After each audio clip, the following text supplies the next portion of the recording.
Hello everybody. Microsoft has launched the Phi 4 language model. It's the successor of the Phi 3.5, and you can use Ollama, as you see here, to download it. First, you need to download the Ollama application. It then shows up here in the top. Right now it's not visible because I have too many things open. And then on the web page, you can click on it to get more information. And for instance, so it offers really a super high quality for a relatively small model. It has 14 billion parameters and is on the level almost of the Llama 3.3 with 70 billion parameters, which already was in December 9th, I think, when it came out, which was already really an impressive feat. So now we have a much smaller model, almost at the same level. And it is so small that you can even run it on the language on your laptop. So in order to do this, you simply just go on Ollama run and Phi 4. So first you install Ollama, then you do Ollama run 4, as I have done here. These are 9 GBs, yeah, as you see here. It downloads it, it takes some minutes, and then you can write with it.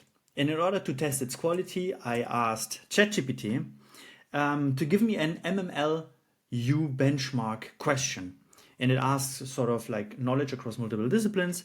One could be economics, and the question could be, a country experiences a sudden increase in its unemployment rate while its GDP growth rate remains positive. What economic term best describes this phenomenon, and what might be a plausible explanation for its occurrence? And I will not give it the choices, but ask it right here.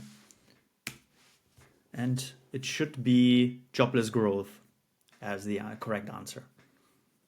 Okay, it says, the economic term that best describes this phenomenon of a sudden increase in the unemployment rate while GDP growth rate remains positive is jobless growth. This situation occurs when an economy grows at a healthy pace, but this growth does not translate into job creation or may even lead to higher unemployment. Okay, it's probably not that that difficult, that question. However, it answered it correctly, and I could test it more thoroughly. But also, looking at what it gives me as further explanation, I really much like it. I could also ask the same question and say, be super concise.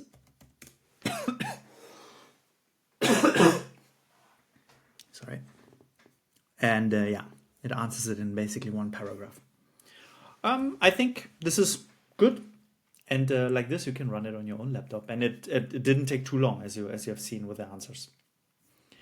Then have fun playing around with it.